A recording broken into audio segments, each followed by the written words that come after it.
Jean-Luc Blache, nous voici à la veille du deuxième tour. Qu'est-ce qui vous a décidé à créer une liste Saint-Firmin-de-Main? Eh bien, le constat que depuis quelques années, le village est complètement endormi. Il n'y a pas de vrai projet de développement. Les décisions sont prises en concertation avec la population, voire avec un certain mépris. Et pour finir, récemment, les décisions et les orientations en matière d'urbanisme, ce qui est mon métier et auquel je suis particulièrement sensible, sont des décisions partisanes. Et ça m'a complètement convaincu de me présenter aux élections municipales et de préparer une liste. Quelles sont les grandes lignes de votre projet? Eh bien, redynamiser le village, bien sûr, et pour ce faire, miser quand même sur notre économie touristique. Nous avons la chance d'être situés entre le parc national des Écrins, la route Napoléon, qui sont des éléments forts pour le tourisme. Et donc, notre projet, c'est de développer un tourisme raisonné à travers la multiplication de chambres d'hôtes, de gîtes ruraux, d'équipements hôteliers. Ça permettra, d'une part, de revaloriser notre patrimoine qui est quand même beaucoup à l'abandon, et ça permettra surtout de maintenir des emplois et éventuellement d'en créer des nouveaux. Tout ça, bien sûr, doit se faire dans le respect de notre environnement. Vous avez également le projet de créer une résidence senior. Pouvez-vous nous en dire un peu plus là-dessus? Eh bien oui, on a entendu parler d'une nouvelle maison de retraite dans la liste adverse, mais c'est un projet complètement impossible. Il existe déjà une maison de retraite sur notre secteur et elle a du mal à se remplir. Donc notre projet, nous, c'est une résidence senior qui peut se monter avec un partenariat entre les organismes sociaux. Nous avons d'ailleurs déjà des contacts avec les responsables de ce type d'équipement dans la Drôme. Ça s'appelle Veille Bienveillante. Ces équipements ont l'avantage d'avoir des coûts beaucoup moins élevés qu'une maison de retraite, et puis de laisser une pleine liberté à, aux habitants et aux résidents, tout en bénéficiant des services à la personne dont ils peuvent avoir besoin. Ah oui, en réalité, ils sont chez eux, quoi. C'est ça. D'accord. Et avec tout ça, vous allez nous augmenter les impôts? Notre intention n'est pas d'augmenter les impôts, hein. Bien sûr, pour nos projets d'aménagement et d'équipement, notamment un équipement culturel, nous aurons besoin de finances, mais à ce moment-là, nous aurons peut-être probablement recours à l'emprunt.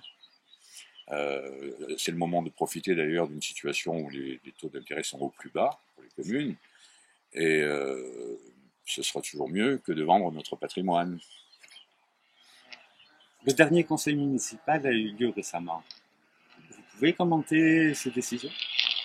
Oui, alors effectivement, un conseil municipal s'est tenu le 4 juin dernier. Je pensais que c'était pour régler les affaires courantes, mais il y a des sujets qui ont été abordés, notamment celui de la cantine.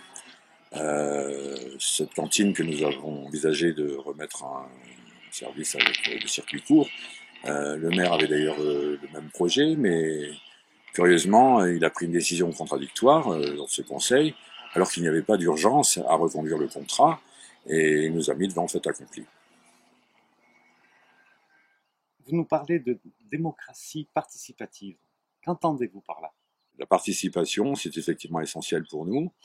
Donc déjà, nous, les élus, nous serons disponibles au maximum. On ouvrira d'ailleurs la mairie à des horaires plus longs, éventuellement le soir, pour permettre aux gens qui travaillent de venir nous rencontrer.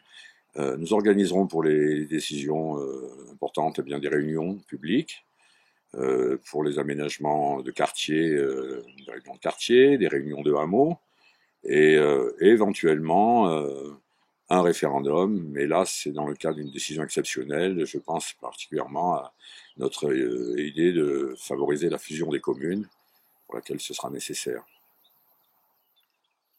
La campagne sera close ce vendredi soir.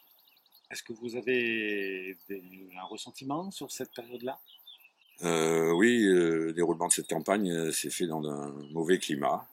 Euh, Déjà, lors de la première réunion publique de la municipalité actuelle, nous avons assisté à cette réunion, mais sans faire remarquer, sans poser de questions particulières. Par contre, eux sont venus en masse à notre réunion pour faire une obstruction systématique de nos propos. Pendant toute la campagne, nous avons subi des pressions, des tensions, euh, même un pillage de nos idées, au fur et à mesure que nous les énoncions. Le maire aurait certainement préféré qu'il y ait une liste unique, mais pour nous, c'est pas ça la démocratie.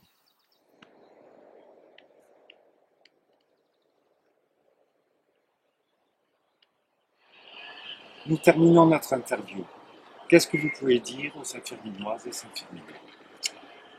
Eh bien, tout d'abord, nous avons une très belle équipe qui est très investie. Il y a la parité homme-femme.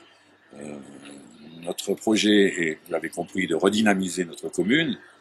Et nous avons déjà 2 élus au premier tour. Nous comptons sur votre adhésion à tous pour nous soutenir et nous permettre de mettre en œuvre nos projets en votant pour notre liste Saint-Firmin demain, le 28 juin.